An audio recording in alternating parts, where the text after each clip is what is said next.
부자가 되려면 얼마나 똑똑해야 할까요? 많이 배워야 할까요? 특별한 정보가 있어야 할까요? 남들이 모르는 비밀을 알아야 할까요? 1994년 한 남자가 대학교 강연장에 섰습니다. 그는 경제학을 전공하지 않았고 금융학 학위도 없었습니다. 그런데 그 앞에 앉은 사람들은 모두 경영대학원 학생들이었습니다. 그가 말했습니다. 부자가 되기 위해 완벽한 지혜를 갖출 필요는 없다고. 장기적으로 평균보다 조금만 나으면 된다고. 그 사람이 찰리 멍거입니다. 이 영상이 도움이 되신다면 구독과 좋아요 부탁드립니다. 그는 2023년 99세의 나이로 세상을 떠났습니다. 그가 남긴 자산은 약 26억 달러였습니다. 대부분을 기부했기 때문에 남은 금액이 그 정도였고 한때는 100억 달러를 넘었던 적도 있습니다. 그런데 그는 평생 단 한 번도 경제학 수업을 듣지 않았습니다. 금융학도 회계학도 심리학도 마찬가지였습니다. 1994년 USC 경영대학원에서 그가 했던 연설은 지금도 투자의 고전으로 남아 있습니다.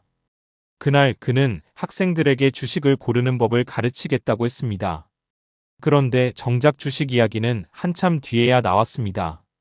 그는 먼저 세상을 살아가는 지혜에 대해 말했습니다. 이 사람의 기준은 복잡하지 않았습니다. 그는 늘 같은 이야기를 반복했습니다. 그리고 그 단순한 기준들이 수십 년 동안 버텨냈습니다. 그가 부자가 되기 전의 이야기부터 시작해야 할 것 같습니다. 1924년 네브래스카주 오마하에서 태어났습니다. 아버지는 변호사였고 할아버지는 연방 판사였습니다. 법조인 집안이었지만 부유하지는 않았습니다. 젊은 시절 그는 제2차 세계대전에 참전했습니다. 기상예보병으로 복무하면서 조종사들에게 날씨 정보를 전달하는 일을 했습니다. 그때 그는 자신에게 질문을 던졌습니다. 어떻게 하면 이 일을 잘할 수 있을지를 묻지 않았습니다. 대신 어떻게 하면 조종사들을 죽일 수 있을지를 물었습니다. 그 질문에서 두 가지가 떠올랐습니다. 결빙과 연료 부족이었습니다. 이 두 가지만 피하면 조종사들이 살아남을 가능성이 높아졌습니다. 그는 이것을 역산사고라고 불렀습니다. 성공하는 방법을 찾기 전에 실패하는 방법을 먼저 찾는 것입니다. 그리고 그 실패의 원인들을 피하는 것입니다. 이 습관은 평생 그를 따라다녔습니다. 전쟁이 끝난 뒤 그는 하버드 로스쿨에 입학했습니다. 학부를 졸업하지 않았는데도 입학할 수 있었던 것은 가족의 인맥과 장교 경력 덕분이었습니다. 1948년에 법학 학위를 받고 변호사가 되었습니다. 그런데 당시 변호사의 수입은 지금처럼 좋지 않았습니다. 그가 열심히 일해도 큰돈을 모으기는 어려웠습니다. 그리고 비극이 찾아왔습니다. 첫째 아들 테디가 8살에 소아백 혈병 진단을 받았습니다. 그는 아들을 살리기 위해 전 재산에 가까운 돈을 치료비로 썼습니다. 하지만 1년 만에 아들은 세상을 떠났습니다. 그 시기에 그는 첫 번째 결혼이 끝났고 두 번째 결혼을 했습니다. 첫 번째 부인과의 사이에서 낳은 자녀 2명, 두 번째 부인과의 사이에서 낳은 자녀 4명, 그리고 두 번째 부인이 전 남편과의 사이에서 낳은 자녀 2명까지 총 8명의 아이를 부양해야 했습니다. 그때 그는 생각했습니다. 내가 조금 더 부자였다면 아들을 살릴 수 있었을까? 그 회한이 그를 투자의 세계로 이끌었습니다. 경제적 독립을 향한 절박함이 시작되었습니다. 그는 변호사 일을 하면서 부동산 투자를 시작했습니다. 작은 프로젝트들로 돈을 모았고 점점 더 큰 기회를 찾았습니다. 1959년 그는 워런 버핏을 만났습니다. 오마하에서 열린 저녁 식사 자리였습니다. 두 사람은 즉시 서로에게 끌렸습니다. 버핏은 나중에 말했습니다. 그 자리에서 찰리가 가장 똑똑한 사람이라는 것을 알았다고. 하지만 두 사람이 본격적으로 함께 일하기까지는 시간이 필요했습니다. 그는 캘리포니아에서 자신만의 투자 파트너십을 운영했습니다. 1962년부터 1975년까지 휠러 멍거 앤드 컴퍼니를 이끌었고 연평균 수익률은 19%를 넘었습니다. 같은 기간 다우존스 지수의 수익률이 5% 정도였던 것을 생각하면 엄청난 차이였습니다. 1978년 그는 버크셔 해서웨이의 부회장이 되었습니다. 그때부터 죽을 때까지 45년 동안 그 자리를 지켰습니다. 이제 그가 무엇을 하지 않았는지에 대해 이야기해야 합니다. 그는 많이 사지 않았습니다. 다른 투자자들이 수백 개의 종목을 분산 투자할 때 그는 손에 꼽을 수 있는 몇 개 회사에만 집중했습니다. 그는 분산 투자를 다악화라고 불렀습니다. 좋은 것을 나쁜 것으로 바꾼다는 뜻이었습니다. 왜 그랬을까요? 그는 말했습니다. 투자할 만한 좋은 주식을 찾는 것은 너무나도 힘들기 때문에 몇 개의 선택에 집중해야 한다고. 그가 보기에 대부분의 투자자들은 이상한 짓을 하고 있었습니다. 더 열심히 일하거나 더 많은 경영대학원 출신을 고용하면 모든 것을 알 수 있다고 믿고 있었습니다. 하지만 그것은 불가능했습니다. 그래서 그는 기다렸습니다. 거의 확실한 기회가 올 때까지 기다렸고 그런 기회가 오면 크게 베팅했습니다. USC 연설에서 그는 경마장 이야기를 했습니다. 경마장의 배당 시스템은 주식 시장과 비슷합니다. 좋은 말에는 배당률이 낮고 나쁜 말에는 배당률이 높습니다. 누구나 좋은 말이 이길 가능성이 높다는 것을 압니다. 하지만 배당률을 고려하면 어느 쪽에 베팅하는 것이 유리한지는 명확하지 않습니다. 그런데 역사상 경마로 돈을 번 사람들에게는 공통점이 있었습니다. 그들은 아주 드물게 베팅했습니다. 그것이 첫 번째 기준이었습니다. 자주 결정하지 않는 것. 그는 평생 중요한 투자 결정을 많이 내리지 않았습니다. 버크셔 해서웨이가 수십 년간 쌓아 올린 수십조 원의 자산 중 대부분은 10개 남짓한 결정에서 나왔습니다. 워런 버핏이 그보다 훨씬 뛰어난 투자자이고 평생을 투자에 바쳤는데도 그 정도였습니다. 그래서 그는 학생들에게 말했습니다. 만약 평생 20번만 투자할 수 있는 카드가 있다면 당신은 훨씬 더 신중하게 생각할 것이라고. 그리고 정말로 확신이 있는 곳에만 돈을 넣을 것이라고. 그렇게 하면 훨씬 더 좋은 결과를 얻을 것이라고. 두 번째로 그가 하지 않았던 것은 이해하지 못하는 것에 투자하는 것이었습니다. 그는 자신의 능력 범위라는 개념을 강조했습니다. 모든 사람에게는 자기가 잘 아는 영역이 있고 그 영역을 넓히는 것은 매우 어렵습니다. 남들이 잘하는 게임에 참여하면 지게 되어 있습니다. 그는 기술주에 투자하지 않았습니다. 소프트웨어도 컴퓨터 칩도 잘 모른다고 솔직하게 인정했습니다. 그리고 이상한 일이 일어날 수 있는 분야는 피하는 것이 낫다고 생각했습니다. IBM이 좋은 예였습니다. 아주 뛰어나고 규율 있는 사람들이 운영하는 회사였습니다. 하지만 기술 변화의 소용돌이 속에서 60년간 잘 나가던 회사가 파도에서 떨어졌습니다. 그래서 그는 자신이 이해할 수 있는 사업에만 투자했습니다. 코카콜라처럼 사람들이 계속 마실 음료, 질레트처럼 사람들이 계속 쓸 면도기, 시스캔디처럼 사람들이 계속 사 먹을 사탕. 세 번째로 그가 하지 않았던 것은 복잡한 상품을 사는 것이었습니다. 그는 규칙 하나를 만들었습니다. 큰 수수료가 붙고 200페이지짜리 투자 설명서가 딸려오는 것은 사지 말라고. 그렇게 하면 가끔 기회를 놓칠 수도 있지만 평생에 걸쳐 보면 훨씬 앞서 나갈 것이라고. 그리고 인간에 대한 사랑을 잃게 만드는 불행한 경험들을 많이 피할 수 있을 것이라고. 그가 투자 상담사를 고용하는 것에 대해서도 비슷한 생각을 가지고 있었습니다. 대부분의 투자자들은 1% 수수료를 내고 상담사를 고용해서 이리저리 돈을 옮기게 합니다. 그 과정에서 세금도 많이 내게 됩니다. 그렇게 해서 평균을 넘는 수익을 얻을 수 있을 거라고 생각하는 것은 행운을 바라는 것과 같았습니다. 그는 아무것도 하지 않는 것에 힘을 믿었습니다. 좋은 회사 몇 개를 사서 그냥 앉아 있으면 중개인에게 돈을 덜 내고 쓸데없는 소리를 덜 듣고 세금 혜택까지 받을 수 있었습니다. 그런데 왜 투자업계에서는 이렇게 하지 않을까요? 그는 낚시 도구 이야기를 했습니다. 한 남자가 낚시 도구를 팔고 있었습니다. 그 미끼들은 보라색과 초록색이었습니다. 누군가 물었습니다. 물고기가 정말 이런 미끼를 무나요? 그러자 그 남자가 대답했습니다. 나는 물고기한테 파는 게 아닙니다. 투자 상담사들도 마찬가지였습니다. 그들은 고객에게 유리한 것이 아니라 자신에게 유리한 것을 팔고 있었습니다. 버크셔 해서웨이처럼 투자하면 월마트 주식과 코카콜라 주식을 한 움큼 들고 가만히 앉아 있게 됩니다. 고객은 부자가 됩니다. 그런데 어느 순간 고객이 생각합니다. 왜 내가 이 사람한테 매년 수수료를 내야 하지? 그래서 업계의 관행은 투자자에게 유리하지 않았습니다. 하지만 그 관행을 따르지 않으면 일자리를 지키기 어려웠습니다. 네 번째로 그가 하지 않았던 것은 서두르는 것이었습니다. 그는 기다리는 것이 투자자를 돕는다고 말했습니다. 그리고 많은 사람들이 기다리는 것을 견디지 못한다고 했습니다. 기다림은 단순해 보이지만 실천하기는 어렵습니다. 뭔가 해야 할 것 같은 충동이 계속 생깁니다.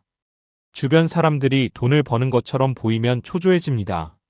하지만 완벽하게 합리적인 선택지 중 하나는 그냥 가만히 있으면서 더 많은 정보를 기다리는 것입니다.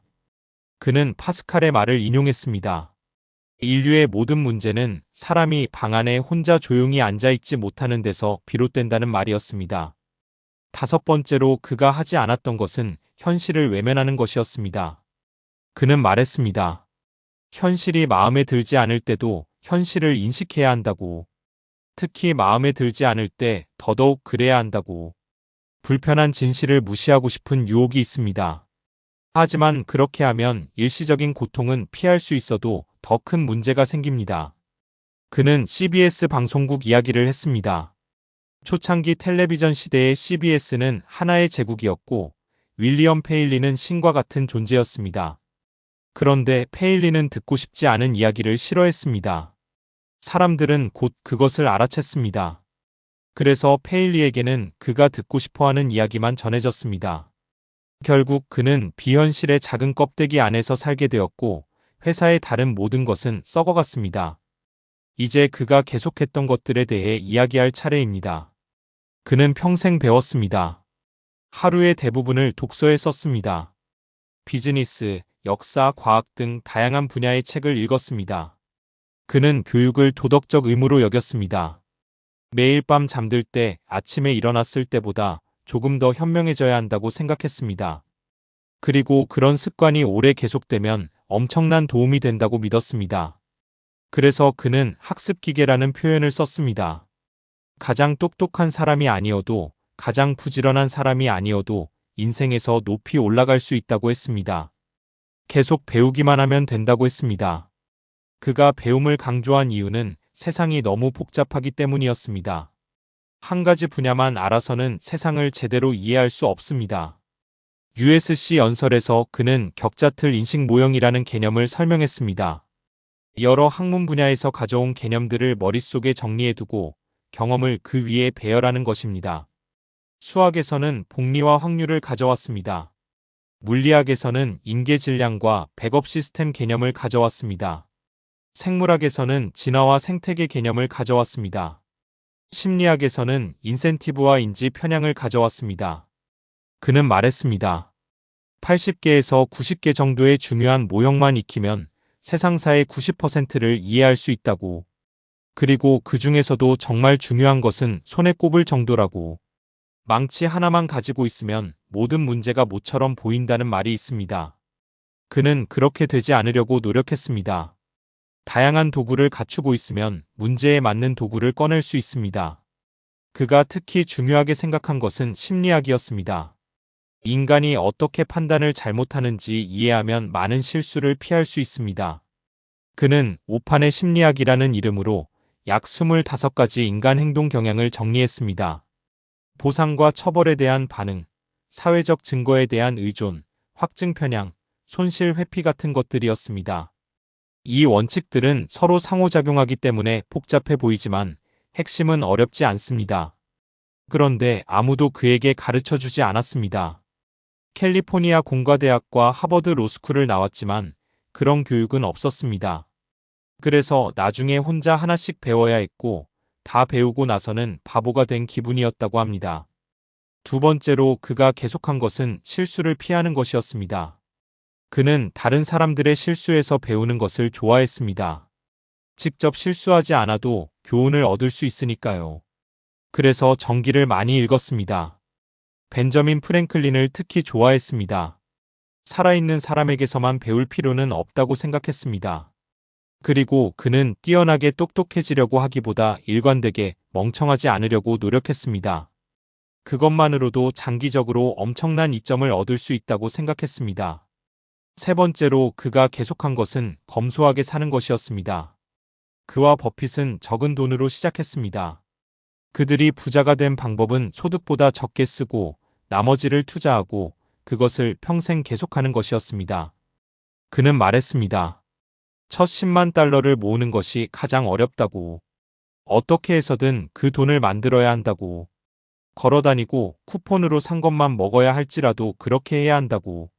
그 이후에는 조금 속도를 늦춰도 된다고. 복리의 힘 때문이었습니다. 일단 종자돈이 쌓이면 돈이 스스로 불어나기 시작합니다. 더 열심히 일할 필요 없이 꾸준히 투자하고 수학이 일하게 두면 됩니다. 그는 부자가 되고 싶었지만 페라리를 원해서가 아니었습니다. 독립을 원했습니다. 필사적으로 원했습니다. 누구의 지시도 받지 않고 살 수 있는 자유를 원했습니다. 네 번째로 그가 계속한 것은 좋은 사업을 찾는 것이었습니다. 처음에 그와 버핏은 벤저민 그레이엄의 방식을 따랐습니다. 가치보다 훨씬 싸게 파는 회사를 찾아서 사는 것이었습니다. 청산 가치보다 낮은 가격에 거래되는 회사를 찾으면 안전 마진이 생깁니다. 그런데 시간이 지나면서 그런 명백한 할인 기회는 사라졌습니다. 세상이 현명해지면서 가이거 개수기를 잔해 위로 돌려도 딸깍거리지 않게 되었습니다. 그래서 그들은 다른 방식으로 전환했습니다. 좋은 회사를 적정한 가격에 사는 것이었습니다. 버핏은 나중에 말했습니다. 멍거가 없었다면 버크셔 해서웨이는 지금의 모습이 될 수 없었을 것이라고. 멍거가 자신의 생각을 바꿔놓았다고. 좋은 회사를 적정한 가격에 사면 몇 가지 일이 일어납니다. 사업 자체가 가치를 계속 만들어냅니다. 시간이 지나면서 그 가치가 쌓입니다. 팔지 않으면 세금도 내지 않습니다. 그는 코카콜라를 예로 들었습니다. 전 세계 어디서나 살 수 있는 음료입니다. 그런 유통망을 새로 만들기는 거의 불가능합니다. 그리고 사람들은 계속 그것을 마십니다. 그런 회사를 비싸 보이는 가격에 사도 장기적으로는 좋은 결과를 얻습니다. 반대로 자본 수익률이 낮은 사업에 오래 투자하면 결과도 낮습니다. 40년 동안 자본에 대해 6%를 버는 사업을 보유하면 처음에 아무리 싸게 샀어도 6%와 크게 다르지 않은 수익을 얻게 됩니다. 그래서 중요한 것은 좋은 사업에 들어가는 것이었습니다. 다섯 번째로 그가 계속한 것은 신뢰할 수 있는 사람들과 일하는 것이었습니다. 그는 인센티브의 중요성을 강조했습니다.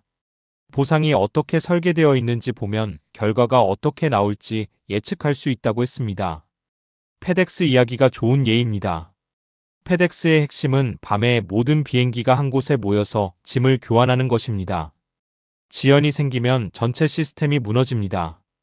그런데 항상 제 시간에 끝나지 않았습니다.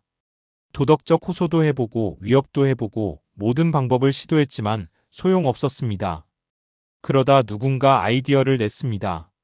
시간당 임금 대신 작업 단위로 임금을 지불하는 것이었습니다. 일이 끝나면 모두 집에 갈 수 있게 했습니다. 문제는 하룻밤 사이에 해결되었습니다. 그래서 그는 인센티브가 제대로 설계된 곳을 찾았습니다. 그리고 인센티브가 잘못된 곳은 피했습니다. 또한 그는 신뢰할 수 없는 사람과는 일하지 않았습니다.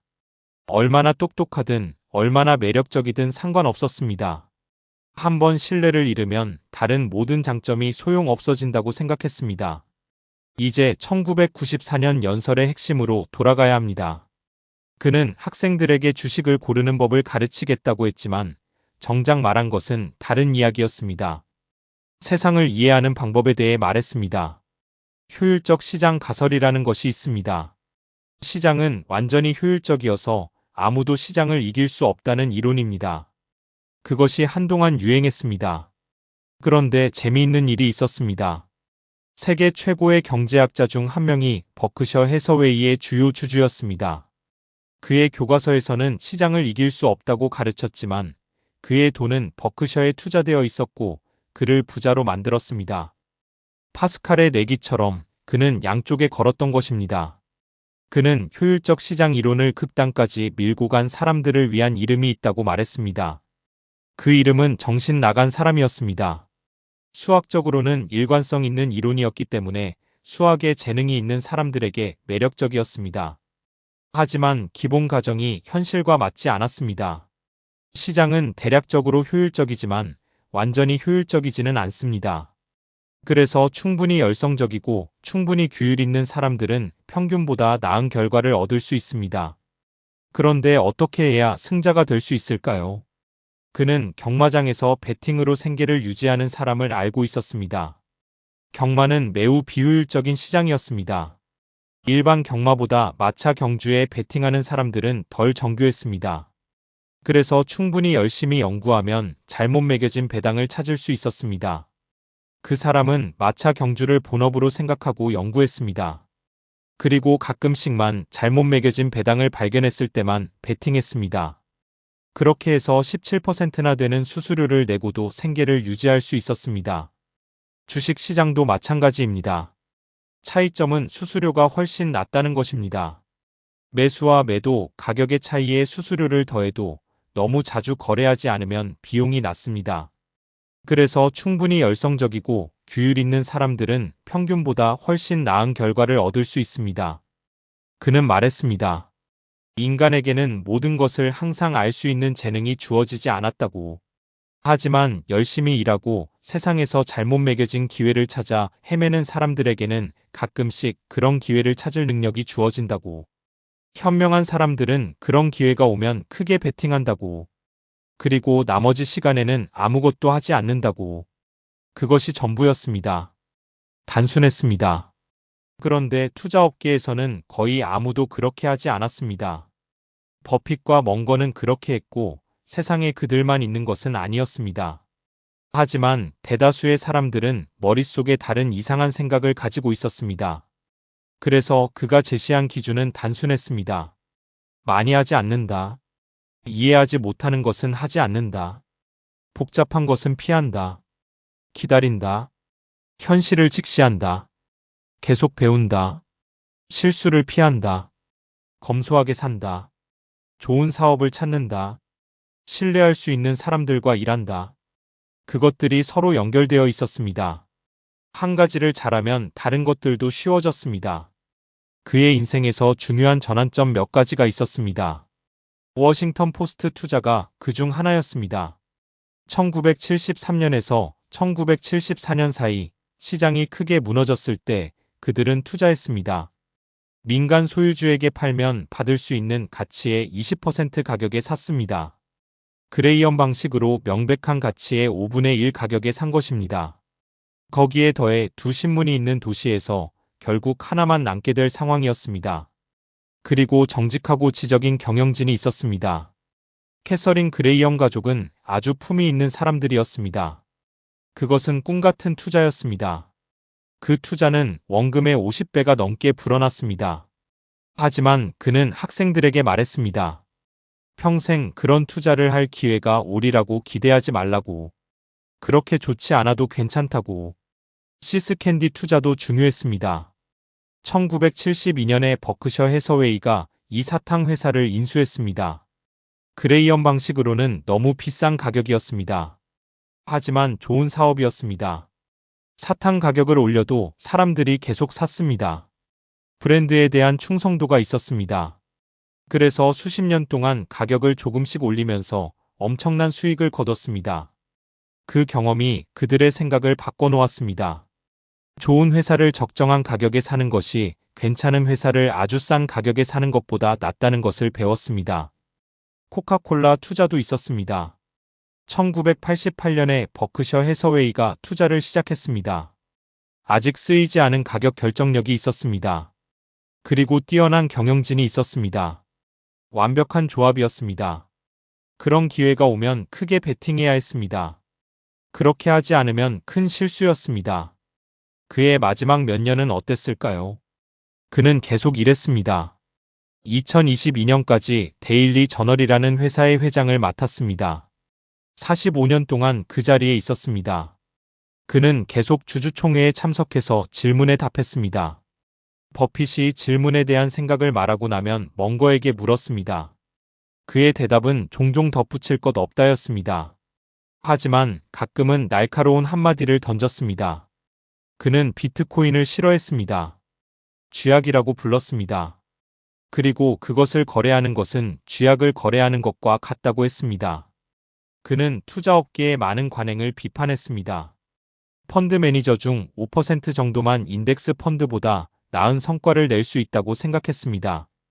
그는 이렇게 말했습니다. 한 번만 부자가 되면 된다고. 산을 4번 오를 필요 없다고. 한 번만 하면 된다고.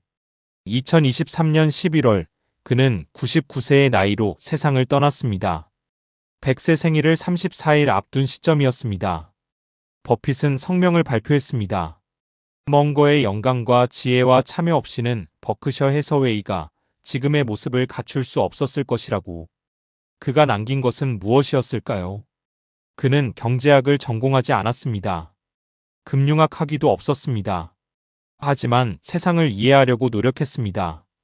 다양한 분야에서 개념을 가져와 자신만의 격자틀을 만들었습니다.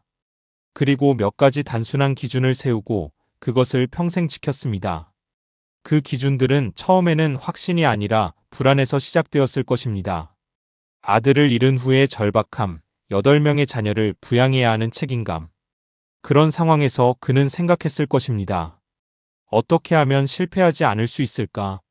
그리고 시간이 지나면서 그 기준들이 검증되었습니다. 같은 생각이 다른 상황에서도 같은 자리에 머물렀습니다. 시장이 폭락할 때도, 거품이 일 때도, 기술이 변할 때도 그가 한 것은 특별한 비밀을 아는 것이 아니었습니다. 명백한 것을 지키는 것이었습니다. 그런데 대부분의 사람들은 명백한 것을 지키지 못합니다. 그래서 그의 기준은 단순했지만 쉽지 않았습니다. 많은 사람들이 그의 연설을 읽습니다. 하지만 대부분은 끝까지 읽지 않습니다. 읽어도 이해하지 못합니다. 이해해도 실천하지 않습니다. 실천해도 수십 년간 계속하지 못합니다. 그래서 실제로 그의 방식대로 부자가 되는 사람은 10,000명 중 1명 정도라고 누군가 계산했습니다. 하지만 그것은 방법이 복잡해서가 아닙니다. 방법은 단순합니다. 실행이 어려운 것입니다. 인간의 본성이 방해하기 때문입니다. 조급함, 탐욕, 두려움, 군중심리. 그런 것들이 단순한 기준을 지키지 못하게 합니다. 그래서 그는 심리학을 공부했습니다. 자신의 약점을 알아야 그것을 극복할 수 있다고 생각했습니다. 이 영상을 한번 듣고 끝내지 않아도 됩니다. 잠들기 전에도 출퇴근길에도 복리를 이해하는 시간이 조금씩 쌓이길 바랍니다. 구독과 좋아요를 눌러주세요. 수십 년간 같은 자리를 지킨 사람의 이야기는 어쩌면 들을 때마다 다르게 들릴 수도 있습니다.